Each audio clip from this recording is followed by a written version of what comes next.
Flash Wolves push us to another game in this semi-finals, one apiece between the LMS team and the EU team. And guys, we're going to go to another champion select ASAP. We'll be into it very soon. Again, I have to pose the question. Any changes in drafts you think would be beneficial for either side? Ooh. I think H2k needs to get their hands on Jhin. I think that we've seen that in both games so far. Jhin has been a pretty big priority. It really does help with setting up for sieges, and I think that it's just something that's demonstrated to have a lot of value in this series. However, I think the Flash Wolves will get that blue side as their victory was shorter than the H2k victory in game one. Anything was shorter than the first game. So. It's fascinating though, because in the earlier series, the high priority for both teams is actually to get themselves red side. Having that final counter pick and being able to get the first pick in the second rotation of the draft is something that a lot of teams do value now that you don't have to ban away all of the power picks. But it seems that in this series right now, the priority is getting that first pick. And actually, I want to talk about how H2k must be feeling after this, because they were commanding. You know, you think that they would have completely swept that game had they had the ability to close it out. And now they are into a position where they've got to fight again. They've got to reset, go back from square one, find those early advantages and try and win the game outright in a situation they probably wouldn't have wanted to have happened in the first place. Well, that game 2, was reminiscent of the blunders that they've been having in the EULCS, which come down to the team fighting. That's where they really fell apart. Overall, they had good objective control. They were getting ahead. But when it came down to that 5v5, there was a clear lack of communication. Carries being split up, just tanks going a little bit too ham and nobody else to secure the backline. And that is going to be punished heavily, as we saw the Flash Wolves kept their composure throughout team fighting, which was exactly how they actually managed to hold on to that game 1 for so long. You're looking at me like you completely agree, my friend.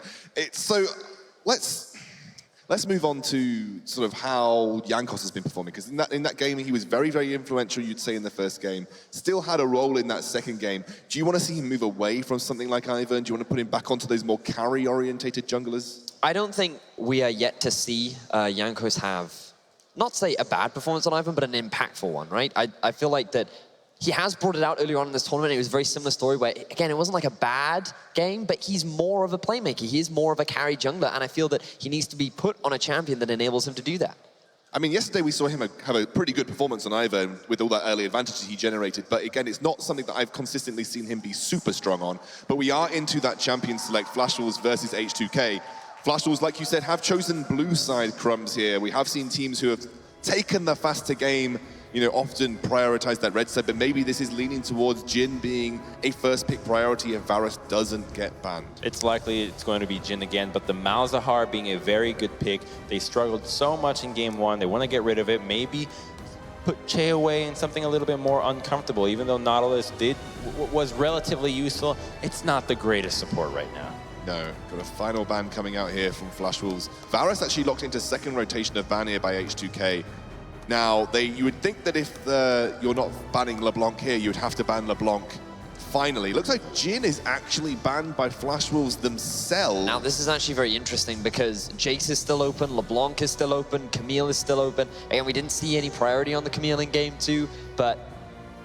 Oh, okay, so you can't let Maple get LeBlanc. But now also Varus is open as well. So if Varus is banned second. Oh yeah, my apologies, my apologies. But this does mean that the Flash Wolves must go for a Jace priority. Like, they have to, right? Yeah, absolutely. It really is a top pick. Unless you have some crazy counter pick like what we saw in G2's game where they picked the Ahri into it, I don't think that the Jace will be passed up here. Yes, wow. It gets passed up. Already. Gets passed up for the Ashe, and we've seen what Fabiven can do with the Jace. You know, we saw him dominate in his game with it. Do you think that, unless that you're thinking Flash Wolves have got something in mind for the Jace? Here's the thing. The theme of game 1 and game 2 has come down to who can control the initiation, who is in charge of setting the plays. And if you were to take the Jace and give up the Ashe, you would be conceding the ability to make plays with the remaining AD carries. So taking the Ashe right away means that you have the hardest engage in the game right now, because Ashe or Sivir or Ezreal would be the remaining ADs for any engage. And the fascinating thing about Jace is that he can be flexed both top and mid, which doesn't mean that you have to have Febiven play him. But one thing that we're yet to see come out from Odoamne is that Rumble pick. Yes. Remember that it has been left available to him. He hasn't brought it out yet, and it may very well be exactly what H2k need if they want to go for a team fighting comp. And actually, it would be beautiful here, not only against the immobile Ashe, but in combination with Jace. This is a team comp that we've seen go as far back as Season 2 Worlds, where Jace throws out the Shock Blast, immediately you lay the Equalizer on top, and you can basically 100-0 any squishy, aka Ashe. Caitlyn is the AD carry of choice here for Nuclear. Your thoughts, gentlemen, as obviously Sivir and Ezreal passed up. We haven't seen Ezreal this tournament yet, I believe, and you're going to see a response in terms of Syndra, but this Caitlyn is intriguing. You know, we've seen a couple of Caitlyn's this tournament. It's mainly used as a match against the Ashe. They are equal in terms of range. You can have the same sort of push power. Against the Karma, you may very well struggle, but when you look into the fact that there's still Zyra available for the side of H2k, they should be able to match in terms of push power in the bottom lane, but then it gives the freedom for Flash Wolves to start pinching that mid. And while Zyra is one of Che's most picked champions, I think that it just isn't going to feel too right now because it would really make the composition be all about that siege, all about the poke, and Flashes have already picked plenty of engage. You've got the Syndra, you've got the Ashe, the Karma to really dance around those skill shots and look for a tether, look for a good engage onto any frontline champion. Tahm Kench is open, right? You know, I mean, we have seen Tahm Kench here and there. It looks like Nami's going to be the support of choice here, which combos well with Caitlyn in lane. I mean, you do get a slight increase in your harass. It's great for disengage. It's also great picking power, and again, you're also picking it for lane. Sustain is naturally very good into Karma, given the amount of poke that she throws out, and it's going to better set up for sieges for H2k. However, the Ashe is a great matchup into the Caitlyn. She is fantastic at this, and they have way more pushing power in the bottom lane when you count the Q from Karma, you count the volley from Ashe, her ability to just clear those minion waves and open up anything in the bottom side of the map leads me to believe that the Flash Wolves might be looking at something around the bottom lane. Last game, we saw them try a crazy dive at level 3. They're no strangers to attempting ballsy plays in the bottom side, and I think that's what they're going for here. Elise could be great for the Flash Wolves, thinking about it, if that is the direction that they want to head towards. Fascinating how you've actually got these respect bans coming out from both teams as well. The Echo centered towards MMD, I think he was a big reason as to why it was so difficult for H2k to get a lot of their fights because of how slippery he was, but as well as that, the Ivan actually coming out towards Jankos as well. And the Ivan really stops the comp that H2k has from being a full-on siege. When you put that Brushmaker right in the middle of the lane, it becomes so obnoxious to see if you can engage. You don't know where the Shock Blasts are coming or when they are coming out, and so you really hesitate in looking for an engage in that regard. So I like the ban. You got to respect that you struggled tremendously against it in game 2, so get rid of it. Maokai, the ban for H2k, and actually Flash Wolves banned the Elise themselves in the fear potentially that H2k might pick that up on this rotation. Remember, the picks that we have left, we expect to be the top and jungler for both sides, so we're waiting for those. H2k have the first of the litter, though. What do you think they would go for? So we're missing arguably top mid and jungle for H2k, and well, I mean, if you want to go for something a little bit more scaling, I guess you go for the Grave. I don't know how I feel about the Graves. I mean, if it is a Jace mid, Graves is a little bit tanky. He does help you take down those towers. Again, you are building towards that siege comp. Yeah. But I feel like you're sacrificing a lot of the early game power that you do have with champions like a Caitlyn and a Jhin. But here's the thing. If you do that Graves, you can combo this with a Rumble. You're most likely going to see a Nautilus out of the top lane from MD here. It makes a lot of sense here. You want a beefy front line, some heavy engage, control the pace of the game. But if you have the Rumble, if that's what H2k expects, you can just kill anybody from such a long range, never worry about engaging. You have end of the line, you have collateral damage, shock blast, just so much range and burst. Looks like Lee Sin in for Casa here, and now they are looking for their top lane pick. Wonder what that will end up being for these guys. I mean, it looks like Poppy is being covered. I mean, Nautilus maybe fits into it as well. Actually going to be the Poppy locked in here for MMD, so he's going to take the Poppy, and that will round out that Flash Wolves composition. What do you think the response is for H2k? Odoamne has that option for a Rumble. It does leave them kind of open in terms of no tanks.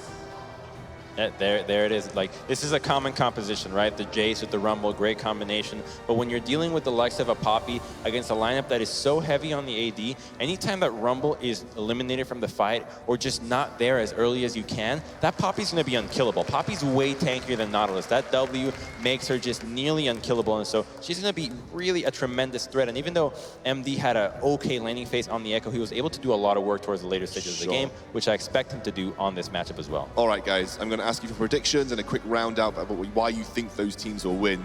Going to go to you first, Vedius. My vote is actually going towards H2k. I think they've built a strong team fighting composition. I think that we've seen these games go extended, and I think that the Flash Wolves comp relies very much on early leads, which I'm yet to see them get. I'm going with the Flashels in this one. I actually like what they do. They have a lot more engaged, whereas H2k's is so fickle. It's something that we haven't seen them perform in the team fight stage, and I think Flashels will be able to stall it out or just fight with good engages. Conflicting opinions. I like it. It makes it that much more spicy for the game. Gonna hand it over to our casters. It's gonna be Froscurin and Dracos. They're ready to take us through this final game of this semi-final, ready to decide who will go to the final. Thank you very much, Scoundrel. Here we are, ladies and gentlemen, game 3. The hopes of all of Katowice, the hopes of much of Europe riding on the shoulders of H2k. Will we have the all-European final? Or will the thing standing in the way of European victory be the Flash Wolves as they move forward to take on G2? And you know, the storyline of this tournament has really been about EU, but if we look across the other side, the LMS have a lot to prove here as well. This is, you know, it wasn't just the best teams of Europe sent to this tournament, it was also the best team of the LMS. You know, the Korean Killers, the Flash Wolves. There's a lot of pride riding back home as well. Even more so that they also don't have home turf advantage here. Oh, definitely not. The crowd cheers for Jankos at each and every turn. Closer and closer to game 3. Flash Wolves once again on the blue side, H2k on the red. And I know, we've been talking about junglers all day. It's Jankos, it's Karsa, it's going to come up, but I am so excited to see Nuclear get the Caitlyn pick. I'm tired of the Sivir. I understand Sivir right now, she empowers a lot of the champions that are strong in the ecosystem, you know, the Maokais, the Rises, things like that, but I feel like her range is just way too punishing. In a Siege composition, I believe this is the best way to play League of Legends because you're not tethered to those 6-minute windows of the Baron fights, of the Dragon fights, and looking for the 5v5. You're relevant, and you have pressure that much more consistently and that much longer on the map because you're always sieging structures. The problem is that they're incredibly difficult to execute. If you ever fumble your side vision, if you ever let someone get a side flank on you with the Poppy and the Lee Sin potential, you will be destroyed. Not at that point yet, but it's terrifying for H2k, that team that has struggled to execute in the late game. But game 1, there were some back and forths, there were some objective fights, but they did siege. They did play slow and steady. It puts so much pressure and responsibility on 2 key members for H2k, Che and Odo. Odo is your only long-range initiation. So if the poke goes down, if you like the team fight, it's up for the Rumble to say, okay, we can actually close the gap and go here. Che, if anything goes wrong on this Siege composition, it is up to him to hit that perfect Nami ultimate to disengage. And the issue is that these 2 pieces are rarely ever working together for H2k. They say it over and over domestically. You know, the bottom lane, Nuclear and Che, they've stepped up in their individual performances, but they're still not quite fitting together with the rest of the team. Really going to be a struggle too, as you said. Sort of that issue, the synergy may not come through. If Odo wants to go in, if Che wants to go out, we could end up in a very awkward position. But on the other side, for Flash Wolves, they've got hard engaged. Karsa can make the plays. He's not restricted by the Graves. He's not just a source of damage. In fact, he's not really a source of damage anymore when we move to the late game. He is that initiator. He is the one who can dictate the start of those fights. It's a much easier composition to execute because they have so many different win conditions about how they approach towers, start fights, disengage from fights. I mean, you have the disengage potential of the Karma speed up, of the Poppy disengage. You have the Ash Arrow, the Scatter the Weak. Even if Karsa wants to get funky and start looking for those sick insect plays. Funky is a way to describe it. You know, I was looking for other adjectives. We reached a little bit deep there. He wants to aggress. We're not aggressing onto anyone, please no. Jankos continuing to clear out the jungle. Junglers have been so key, and for Karsa last game, he was the reason H2k found a lead. We can't shy around that. 5 deaths over the course of that early game to the mid-game area.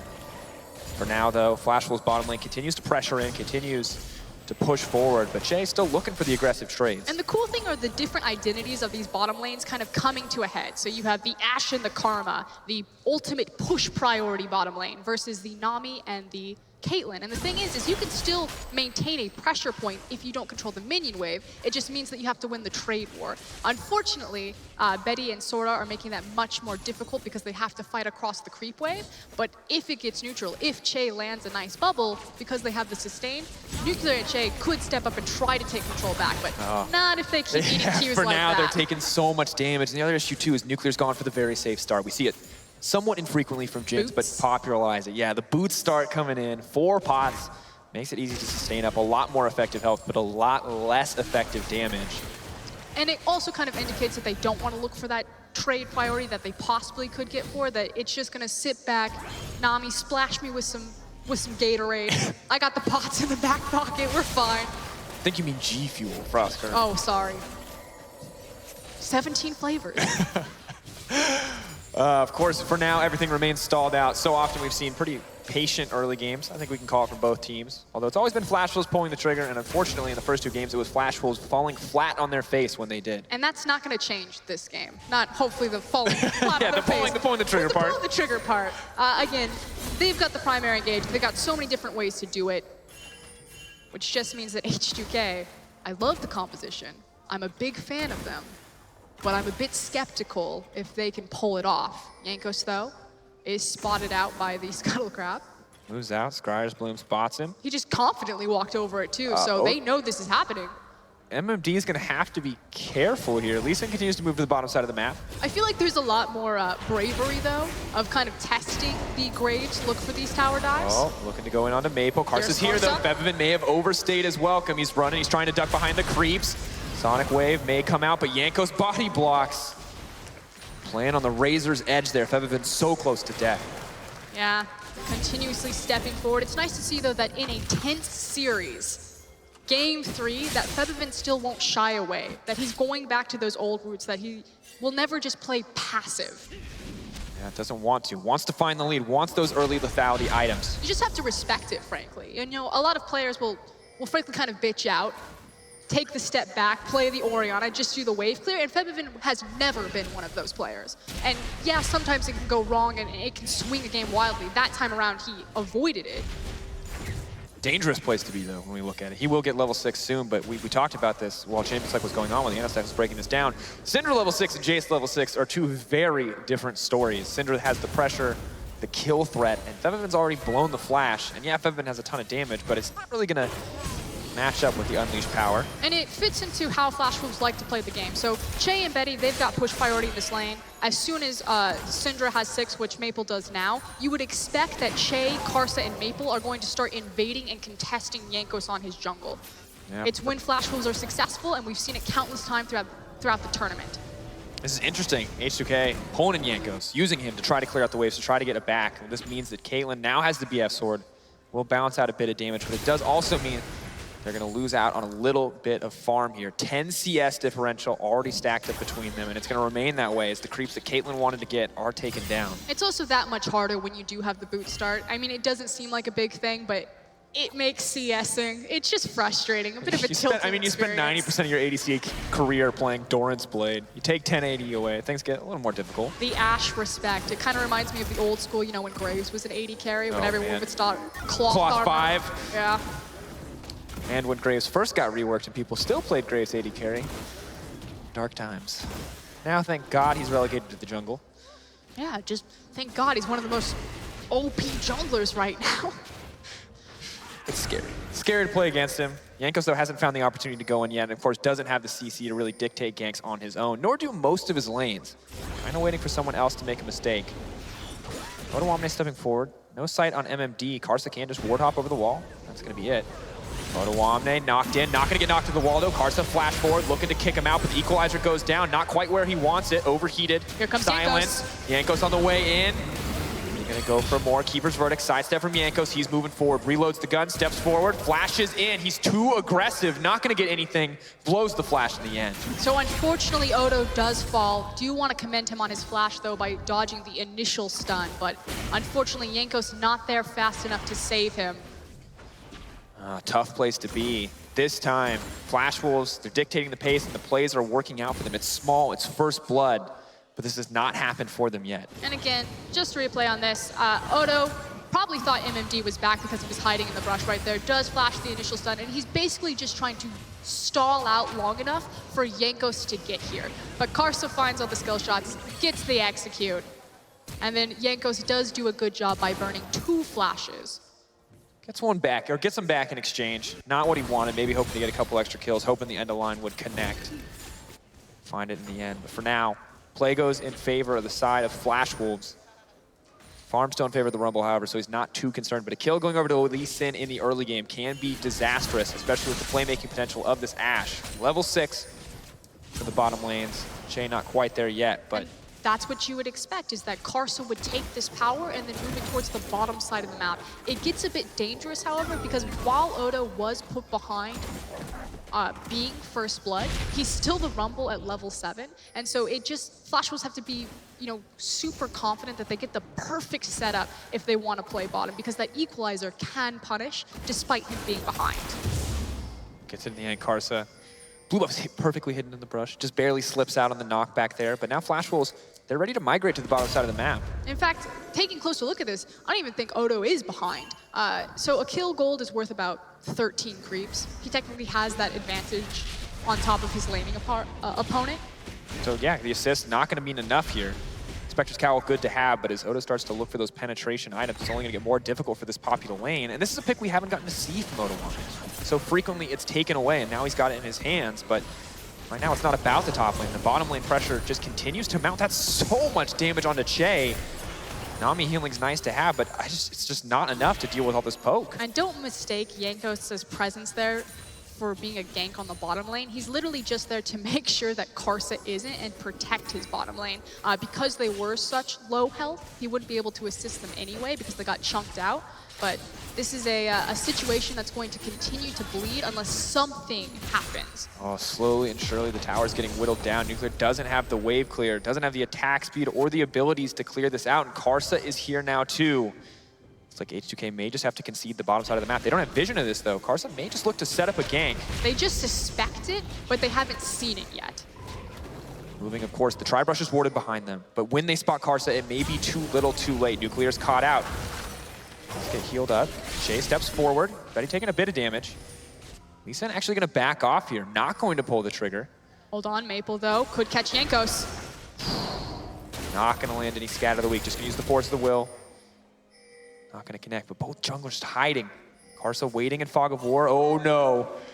H2k bottom lane. Have they gotten a little too confident? Shay's continuing to step forward. Hold on though, because Roam here from H2k. Yeah, Jankos moves down. Same story for Febivin. He's gonna get Betty behind and them. Sword Art. Here comes the wave. He has to flash out. No, they're gonna turn it. Shango, it's popped. Febivin is there, but the exhaust is down. They want to grab Betty. Are they gonna be able to get both? Double TP started almost exactly at the same time. Karsa, he's waiting, looking for an opportunity. Equalizer goes down, but it's not hitting anybody. That's a massive fumble. Knocked up, knocked down. Keeper's verdict. They can't find anyone quite yet. They're trying to stop the setup. Where's the force of will? Is Nuclear gonna be safe? Yes, in the end, he is.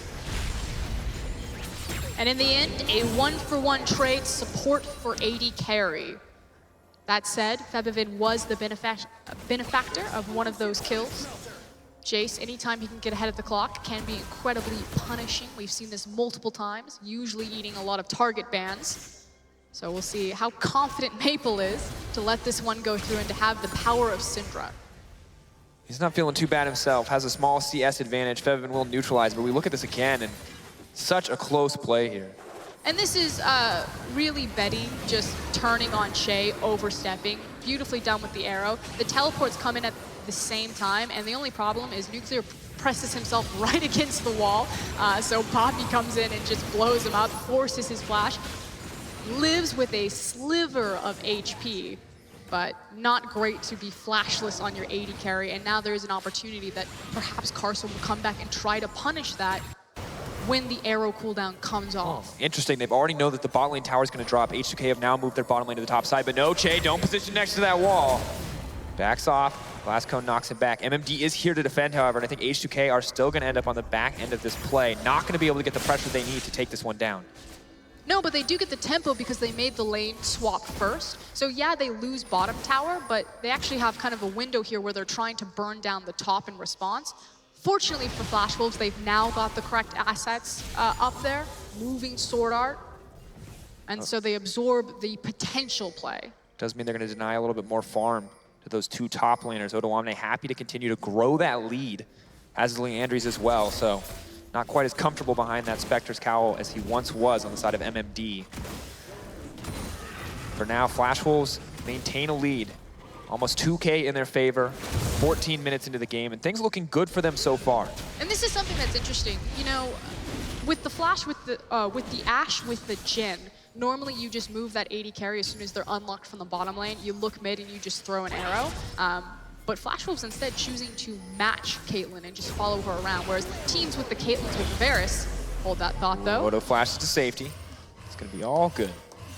Teams with the Caitlyn's with the Varus always have to make this rotation towards the top side or choose to push inner tower or even just match mid lane farm. So it's a bit of a slower pace game. But Flash Wolves technically have an opportunity to try to speed it up more so, especially with the burst potential of the Syndra by just sending Ashe mid, but they don't. And this may punish them. Yeah, Che, essentially the one who's going to get punished. Poke still very much in their favor. Che only really able to heal one target outside of combat. MMD and Odoamne continue to duel. They're left alone, but I think MMD may have overstayed his welcome here. Looking to Keeper's verdict, Odoamne right back out. Jankos, nice collateral damage to dodge out on the Scatter of the Weak. And there's small trades of cooldowns back and forth right now on the map, but no one's going to bleed yet. But this is such expensive real estate in this top river because, again, Ashe and Karma will continuously have the push on Caitlyn and Nami, and they're just going to continue to whittle down these structures. So who can ever get control of that river will apply pressure to whoever is brave enough to push forward. And this time around, Flash Wolves win out. And ultimately, it might mean that H2k lose their tower. Someone needs to come up there and help them. TP's not quite up yet either, but Karsa's on the way. Febiven is behind the play, and Maple is moving forward. And Jace has to go the long way around. He can't face check into the Syndra, and there's no vision right there. Clear kick doesn't connect. Sword Art locked up for now. Not a ton of damage coming out from Nuclear at this stage of the game. And lack of defensive vision really punishing H2k because now Maple appears back in the mid lane. And so Febiven, all that time that he spent just trying to walk the long way around to help his bottom lane at the top side, now he just has to move back towards the mid lane. At the end of the day, they hold on to the tower. They don't lose any members. Nothing is going to move in their favor on the side of Flash Wolves. 2K gold lead once again. They're still in the lead. They're still in control. They're still dictating the pace of this game. When can that change, Frosker? They're dictating it, but they're not punishing it. So ultimately, they had this opportunity where, you know, they're kind of ripping Jace back and forth around the map, but they're not like sitting in a bush. They're not looking for a pick. They're not waiting for him to walk into them or even just trying to deny farm by being patient and continuously pushing. So that, like, while Febiven's trying to move between mid and top, that he's, like, you know, missing one creep, missing two creeps. They just back and reset. And that's kind of something we've seen a lot from this series. One team being in the lead and just playing so very slowly out, not taking the more risky routes, just going for sort of the standard expected plays. I mean, it makes sense because it's game 3, but someone needs to pull the trigger. It could be on this bottom side. Yeah, Nope, looks like just conservative tower trade. Arrow's gonna go down. Will it hit Febiven in mid? Will it hit Jankos? Will it hit Odo? No, all right. Those are my favorite arrows, for the record. I'm pretty sure there's like a random deer out that side of the map, so Just got maybe. shot in the face. Yeah, that's pretty rough. Don't want to chainy the deers. Well, Flash Wolves continue to be in control, continue to extend, or rather maintain their gold advantage, but they are giving themselves a larger advantage in terms of map control. But H2k are going to get a nice little prize here for themselves. Mountain Drake could be good for them to have, but maybe tier 2 is set to fall here. This is scary. Someone needs to be there to help Odo, and that someone is Che. So technically, Che is in the wrong position. They need to make something happen mid. Oh, tower drops. Equalizer not enough to clear the waves. H2k losing a lot more than they bargained for there, but they're setting up in the mid lane. But again, this puts the pressure. Something needs to happen for H2k now. Maple trying to go forward. Jankos knocked back to the team. Che backing off. Jason, Caitlyn setting up the siege in the mid lane. Can they break the tower? They just don't have the creeps to do it. Maple's backing off, and the rest of the team is on the way already. I mean, this is Flash Wolves now dictating the pace on their terms. We saw them struggle with this. Games 1, game 2. But that's such a clean call to push through right there because you had the creep waves around them. Hopefully H2k trade in mid tower. They got it. All right. So not all is lost. They got the Mountain Dragon, they got the mid tower. Super important. helps them apply their deep vision. We talk about this all the time. Again, it's even more relevant now because of the nature of their composition. They need to be able to move deep into these jungles. Of course, Caitlyn getting some more attack speed as well, which means it's going to be easier for her to set up in the side lane. Macy, Bevavin move down. Jace, pretty solid split pusher. Mountain Drake next on the table. Double Mountain for a Siege Gop. What more could you ask for? Nice thing also about Caitlyn into the Ashe, and why I like the pick coming out, because again, Flash Wolves will always go for the Ashe. They'll never leave the Ferris open, or they'll priority pick it, and they won't go towards Jhin. Betty's much more confident on this champion, and Caitlyn's itemization and her mid-game power trough, because she doesn't have a built-in steroid, isn't punished by an Ashe's itemization. It's not like the Jhins that get to build that lethality and get where those every single instantaneous item spikes. is a spike.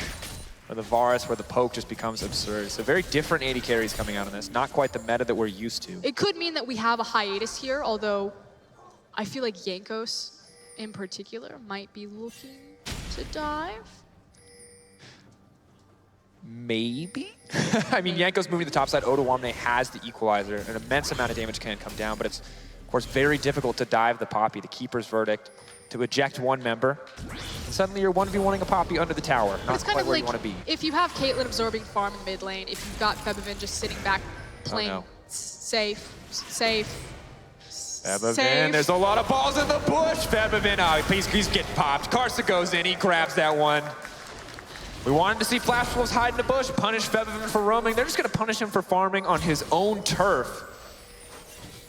Yeah, loses track of the Cinder right there. That's going to be punishing at least some chip damage on the tower, or just more kill gold in Maple's pockets. Yeah, not where you want to be. A lot of vulnerable members on the enemy team. You don't have the Ivern anymore. You don't have the luxury of all those crazy shields to stop the impact from the Syndra. But what I was going to say is Maple. that because they have the Caitlyn and the Jace, they can actually absorb a lot of the pushing power of multiple members of Flash Wolves. So there technically was an opportunity that while it's a Poppy, and you never advise diving tanks, that you want to gank the teleport and you want to kill it. So that way you know exactly how much control you have over the rest of your map. Yeah, I want to shut down that global. Want to limit the ability for MMD to find those teleport flanks, something he's struggled to do in the past, but also something that can be so crucial for this team comp that wants to find a way to engage. Despite the deficit, despite 3K down, Katowice remains fiercely in favor of H2k. Here we go. Ping's going already onto the Baron. 21 minutes, there's damage threats across the board for both lineups. A Mountain Drake backs up H2k, and the dance begins again, And Frost it's Gurren. much scarier this time around for H2k to face check blindly, however. Now, they do have a lot of tools in their composition where they could, theoretically throw in the Jace Qs, check if anyone's there. I mean, last game they didn't have to face check blindly. They just put a bush inside of another bush and got vision. The Bush. beauty of that Ivern. Exception. But all eyes really on Shay and how H2k are going to protect him and facilitate him to place this core vision. Now, they are with him right now. Yanko's kind of leading the way, making sure that this Nami can move in uncontested. You can see it's very dark for Flash Wolves right now. A little bit of vision means they're going to spot out Karsa. Don't know if they see Maple. They have to respect it. Are going to clear what vision they can. Rumble's down on the bottom side. Top laners matching up with each other. Both TPs up and available. Caitlyn with the Runaans means she can match now. I feel like Rumble's been sitting on a single item for a long time. Well, Frost Gurren, let us find out. 1,000 gold in the inventory. Yeah, he hasn't bought in a while. Looking for the double penetration, the standard classic build on Rumble, but once he gets that, he will have a pretty decent size. Yeah, you like it when I say double penetration. I can see that smile. That was a private smile. You were supposed to share that with the audience. He's literally sitting next to me like, Yeah, so I have the humor of a 12-year-old. Don't judge me harshly. All right.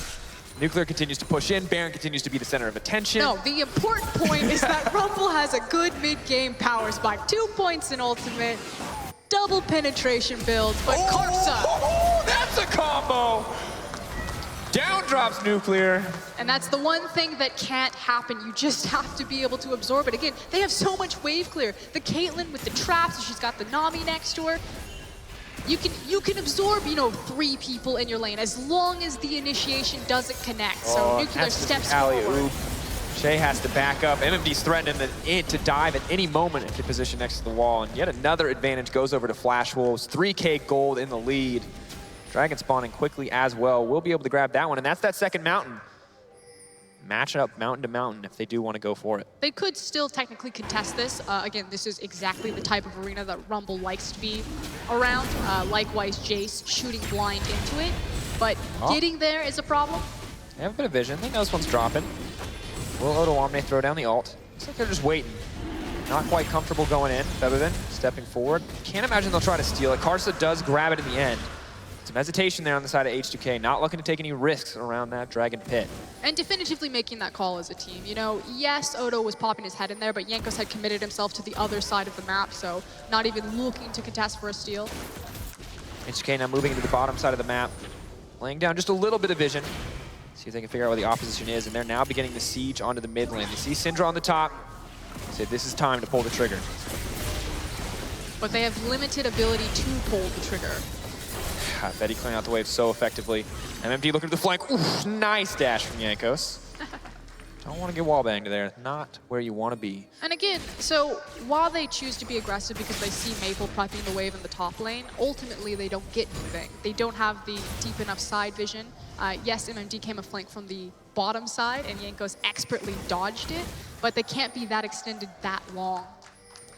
And so Maple gets to set up this massive wave, which now it looks like Febiven has to clear for pretty much no trade.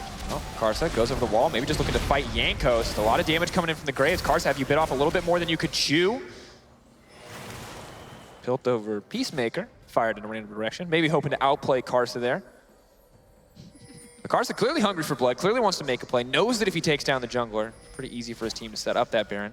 And it's more important that they have control of this area. Again, so much pick potential. We talk about this all the time. H2k, they don't have the tanky comp. They can't face check this as well as they could last game. And against the Syndra, against an Ashe, they could be punished even harsher. Scary place to be. Betty waiting in the wings. All of Syndra on the top side. Flash Wolves waves are prepped. I like the fact that they call the bluff and just immediately push it down mid. Nice place to be. This will give them priority for a brief moment. MMD moves in though. The rest of Flash Wolves ready to respond. They have an arrow, but Jankos. Who's gonna walk against the wall? Look at Maple behind, just secret agent. Looking for the flank. We saw it from last game as well. Wasn't the play that worked out for him, but continuously looking to find a way into the backline. Wants to pop the more vulnerable members of this H2k lineup. Decent vision comes out. Control ward traded for the trinket. I mean, we're just dancing again, Frostgrun. We're dancing around the Baron. We're waiting for the vision setup. And we're seeing a replay of a ward being killed. There we go. This is the that's replay the we one. wanted. Bam! The nice alley-oop into the Ashe arrow. That's what I love. I never miss Ashe arrows. My Lee Sin didn't aggressively flash kick them into it. That was the problem. You know, knowing the crowd's favoritism for the wards being cleared, I almost was 100% committed Sure, it's like, that all right, guys, it's a slow game. Let's bring it up. Let's bring it up. It's time to cheer for a ward going down. Oh, here it comes, audience. the slow-mo replay. I'm going to regret encouraging that. Yeah, there's some. Oh, arrow goes in. Blocked by the Edge of Night, though. That's actually going to be big for H2k. I can feel much more comfortable approaching in here. But a very short cooldown for Ashe, and they still have multiple tools still left on that composition to start fights, so not as punishing as it could be. Now at this point, Flash Wolves just doing their best to control the vision, H2k doing their best to cancel it out. But Flash Wolves are doing a good job making sure that both the side waves are constantly pushing to H2k, and what that does is it kind of confines them to this area where, because they have to keep resetting their map, they don't get to spend their time together as a team placing vision. And it's just constantly going to be this cycle of force them to respond to a side wave, move into the priority area, clear out all of the vision. And it keeps H2k, like as this map goes darker and darker against the Syndra and Ashe, it keeps them in this tiny little cage. Who is this better for? I mean, what are we waiting? Are we waiting for that Flash Wolves pick, or are we just going to continuously see this push back and forth? The siege composition is entirely reliant on having push priority and having vision. They need to know what they're firing into. Like, Baron is still incredibly scary for Flash Wolves to stack on top of because Febiven's a big deal, and it's fish in a barrel if you're in a tight little corridor, which is why Flash Wolves are being so conservative here, but someone is going to slip up and make a mistake, and right now, Flash Wolves have the priority on making the play. They have more tools and more power to do it. Again, this is the tiny cage. This fog of war, that's the tiny cage H2k have to sit in. And it's just getting smaller and smaller. Someone's going to have to face check soon. For now, it's Jankos. He's going to clear out a little bit of the vision. Push the walls of that cage out, at least a tiny amount. He's pushed back so far that he's only got control of the little bush in front of his base. It's the slow, steady choke out. This time it's vision. Not necessarily objective priority. Don't stand next to. Don't do it. Oh, wow. They've learned. Remember, this was the big weakness of H2k. They don't know. Wanted to check the bush. Here's Otawamne, though. Okay, patiently waiting, making sure that all 5 members are there. And again, it's H2k constantly calling Flash Wolves' bluff by pushing mid. And what this does is it forces Flash Wolves out of their hole, so they have to reveal themselves from the Baron pit. But I feel like Flash Wolves, at some point, you just rush the Baron. Yeah, for now, though, they continue to push. The Yep. later we get, the easier it will be for them to take the Baron. And you can see Maple running topside again, continuing to keep that top wave push in. You've got a big wave building on the bottom side of the map. Now moving forward. Rinse and repeat, rinse and repeat. I mean, is there this late game? Is late game Caitlyn going to be a massive threat here? Can we wait for that? She always is a massive I mean, yeah, the late game AD carry, that's what we hear. But I mean, is this okay for H2k to just continue to stall out, to continue to play this game? Who is this better for in the end when it comes to late game scaling? I feel like Flash Wolves have a better, well-rounded comp, but again, it'll always come down to execution. I know that's a cop-out answer, and that's not what you want to hear. But there's so many tools to play it either way. Again, it comes down to responsibility. Can Odo lay down a nice equalizer? Can Che find the correct disengage to keep his siege composition from surviving the initial burst and the initial rotation from Syndra? Or will MMD, Maple, or Betty just get a hold of them? That's something good. It's good that you bring Otawamne up, because when we talk about shutting down Flash Wolves as a lineup, we saw kind of the weakest point for this team, otherwise very strong players, is MMD. He has struggled. He has been late on the the TPs. I struggled with English It's only in the context against Odo, though, just because he is such a highly respected and a very good top laner from Europe. Like, it says something about the strength of Flash Wolf's lineup if the weakest member is MMD, just because he has been performing well this tournament. Odo, a bit less consistent. You know, sometimes his teleports, sometimes his plays are incredible, and sometimes he's just slightly late to the play. Is on the comfort champion of the Rumble. We've seen it continuously banned from him throughout the entire tournament. So, I mean, he's feared on this champion for a reason. Very true. Haven't seen it really come to fruition, though. There's been 2 or 3 equalizers that haven't quite hit the mark. But they've got the push priority this time around. They've got the inside track. This is exactly where the composition wants to be. They're just definitely going to be able to break this down. But now Flashers are set up to find the flank. Bevin locked up. Trap stops MMD from going into Nuclear, starting to hit hard. MMD potentially in trouble. He's in the hole to dish it out. And they keep tempo priority. Now that said, MMD does have teleport, which is why H2k are backing up. They don't want to continue to push this because it's just waiting for Poppy to find a deep ward and run up behind them with home guard. Oh, H2k, the arena has been set. They're ready for the fight. They're ready to go in, but it's Bevin who's going to get locked up. That's a lot of damage, but he manages to live. Karsa goes in to find the kill. Equalizer to look for the disengage. Karsa gives his life. There's MMD on the backside. Che could go down. He flashes over the wall. Nuclear gets knocked up. Maple's looking for the damage. Nuclear knocked back. He's still alive for now. Oh, it connects. Nuclear set to fall. They don't get him. They get him in the end. Otawamne moving forward. This is bad news for H2k. Flash Wolves take the fight. And they disengage, but not far enough. We talked about the deep teleport potential from MMD to turn it around. Yes, it wasn't what started it, but it was what finished it. Flash Wolves now going to take this tower. It'll be all too easy for them to break it down. Will they look for one more? Because Poppy's already pushing on the top side. The pressure is split.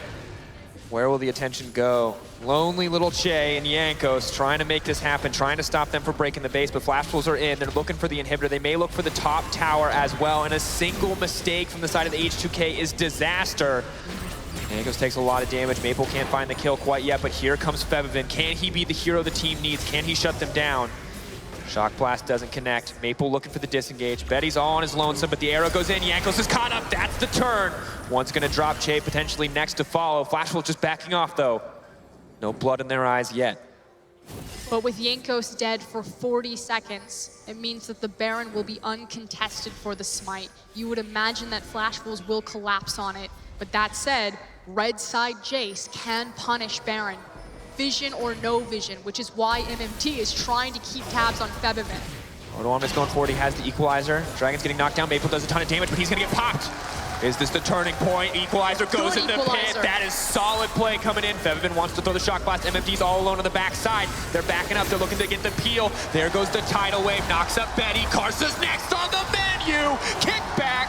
Taken down. Double kill for H2k. And Flappers overreach right there. Instead of resetting, spending their gold out of all of the global objectives that they had just picked up, they instead go towards the Baron. They weren't stronger than H2k right there, but they will be on their next respawn. H2k hesitating though. They don't want to start the Baron quite yet, but Flash Wolves are already backed out. If they hesitate here, will Flash Wolves be able to contest? Jankos moves into the pit. They're starting it up. They're knocking it down. And again, they have to do it. Not only do they have the death timer on Karsa, so the smite is uncontested, but again, they know that when Flash Wolves come back up, they're going to get all of that gold from all of the structures that they had just taken down. They get the Baron. This buys them enough time to catch up with that difference. And this is the poke comp that you never want to play against, powered up with Baron. You do not want to be trapped under that tower, afraid for your life as the poke flies in fast and furious. But the question is, will H2k be brave enough, and can they actually siege with it? They're still missing that inhib in the mid lane.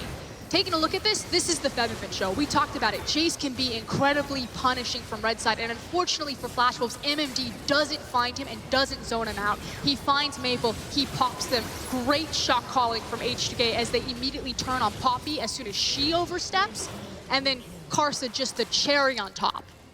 So good to have. Taking down the jungler guarantees the Baron. Slow and steady now coming out from H2k. They got the Baron, they're buying time.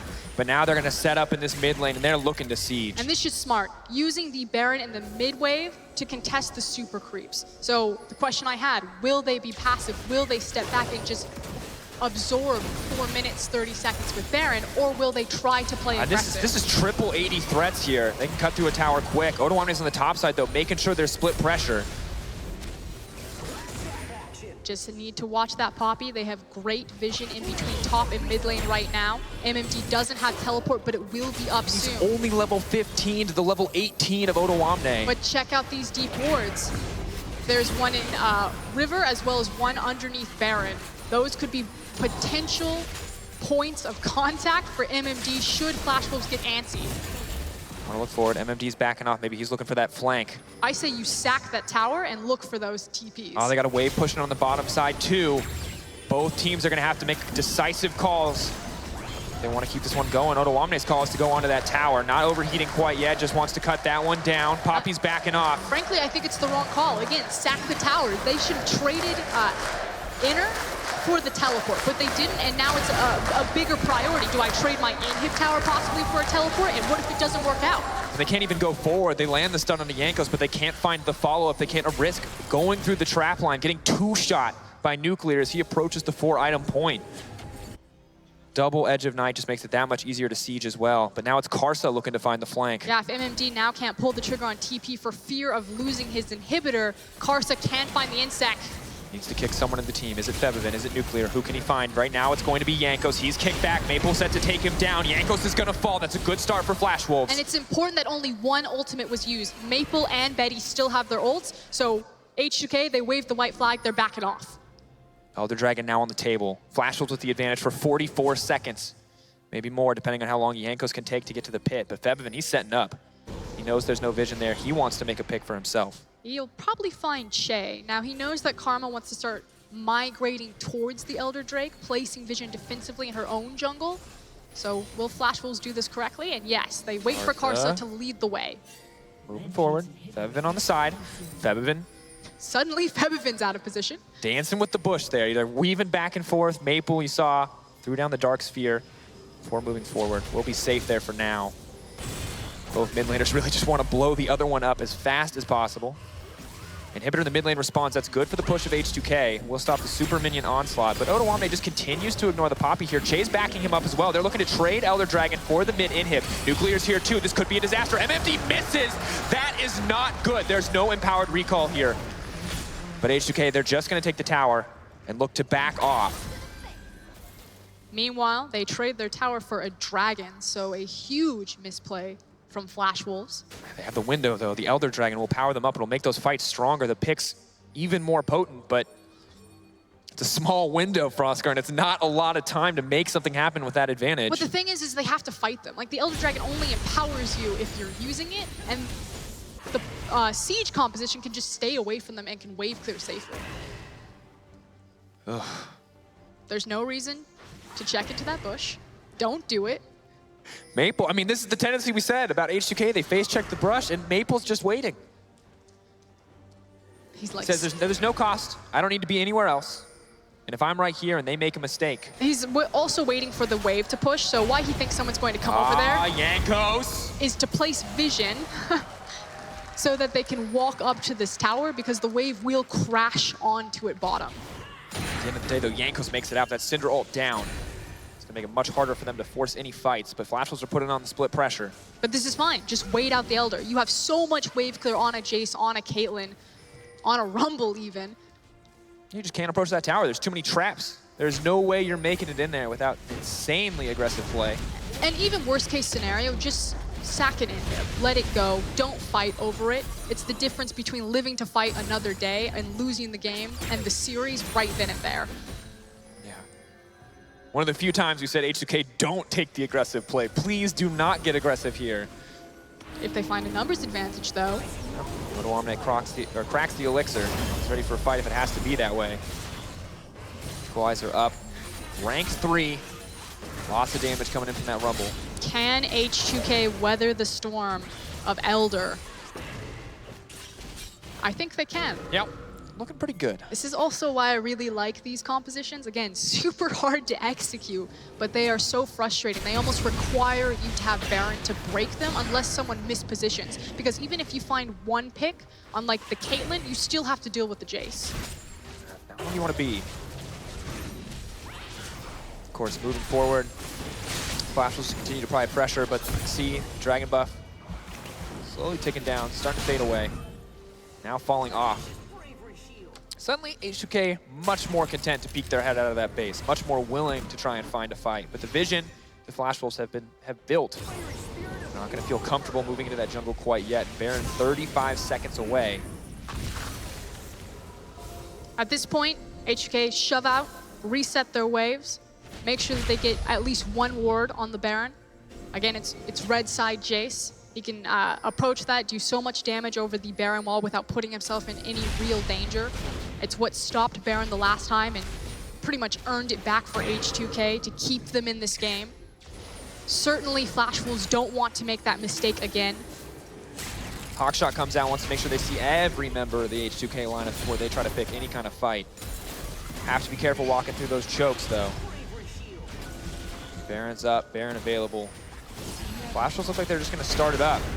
But the ward is behind the Baron's head, so they know this is happening. Laid down, Katowice knocked out of the fight, though. That's big. That's an opportunity. Baron's going to get taken down in the favor of Flash Wolves. Can they disengage? Can they make it out?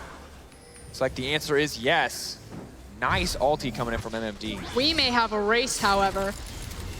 They're running top, but the decision is split. There's 3 members on the top side. There's an open inhibitor. H2k are moving forward. They have the poke comp. They have the siege. They have triple 80 threats. Flash Wolves back off in the end. But this is the smart decision. So they know that the Baron creep is coming in, so there's no point to try to siege that.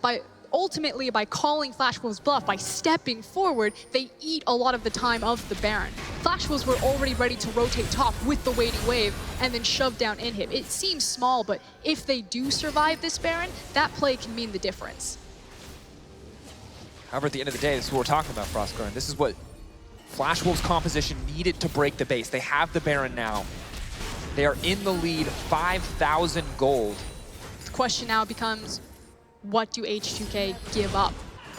Will they give away 2 inhibs and just try to stand on the Nexus turret? Or will they try to contest a 5v5? You have the engage Onto tools. Odo, arrow. Oh, Zonia's dodge out through it. I mean, this is it. This is the fight we're waiting. Check out where MMD is, applying split push pressure bottom side. So Flash Wolves are here only for the inhib. Now backing off. No real tools for engage on the side of H2k, only the soft engage of the equalizer. MMD forced away, only 1 inhib given up so far. The Baron-empowered creeps just chipping it away. Double cannons, cutting it down.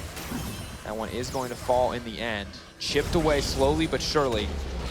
Yeah, and there's nothing Rumble can really do to help defend against a double-stacked, Baroned up cannon wave. So unfortunately, the inhib tower does fall, and H2k continuing to bleed. Flash Wolves just trying to smother their base with minions. Cutting it down. Betty's got plenty of range to approach that. It's dark times for H2k, and it's looking nice for Flash Wolves. Could be the slow, systematic close coming in from them. They've broken 2 inhibitors. They're looking to break a 3rd. You would imagine in game 3 of a series, a chance at the finals, you don't want to risk it over a sloppy engage. Febiven. Willing to risk the 1v1 though, if Maple will give him the opportunity. Confident he can win out. Pressure just continues to mount for H2k. They're gonna have to make a decision at some point. Which means all eyes are on Odo. Again, he's your primary engage. If H2k decide to make a stand, it starts with him. On the other side, it's all about Betty and Maple. Well, Betty moving forward for now. Trading autos. Slowly they're bleeding out. Triple inhibitors. This is how Flash Wolves fell. Will it be how H2k fall in game 3? They're holding on. No Baron left. No Elder Dragon. Katowice doesn't care. They're standing behind the hometown heroes. Can H2k go the distance? The Baron soon to fall off here from Flash Wolves, just a sliver of it left. They haven't broken the Nexus turrets, and again, with the wave clear of Caitlyn, Jace, and Graves, they can contest with these 3 pushing waves, but they do give up the rest of their map. Ultimately, though, there's not much left to take on it. It's just hard. We talk about H2k in the late game, struggling in team fighting. H2k struggling when it comes to face checking brushes. They're gonna need to win a team fight. They're gonna have to face check some brushes. They're gonna have to overcome every weakness that we've seen so far if they want to take a game off the Flash Wolves. But Flash Wolves also need to be decisive here and confident and say, is this a high reward, low risk option to choose a 5v5? If we lose the 5v5, can H2k just run it back and end the game? I honestly think we're at that point. I mean, you look at triple AD threats. Towers, nothing. Yeah, but if you take out, you know, the Jace and the Caitlyn, and it's just the Graves left, is it enough to try to take that gamble that you lose or end the game? Or do you just continue to apply pressure, try to fight with the creeps? They're fighting with the creeps now, moving forward what could be the final fight. They've got all the space in the world. It's going to be so hard to land the Equalizer. Massive engage there, but Maple standing right on top of the Equalizer. They want to burn it down. They want to cut him down. They're flashing out to safety. Keeper's Verdict not going to connect, but so much damage coming in with Maple. He's single-handedly forcing H2k back while Betty cuts through the towers. They need to find a fight, but hope is going down. Oh no, H2k have fallen at the hands of the Flash Wolves, and they move into the finals to face G2. Confident, clean closeout from Flash Wolves. They didn't look to risk it on the engage. They fought with the creeps. They stood strong with triple inhib down, and just slowly walk H2k's Nexus down. And the one thing H2k couldn't afford to give up, the Baron falls in the favor of Flash Wolves. So too falls the game.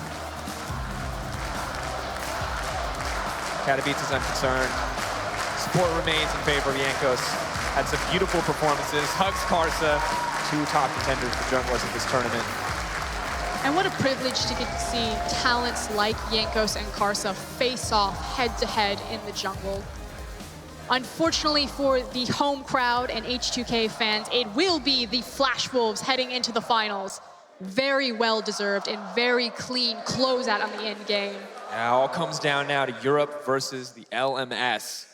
#1 versus #1.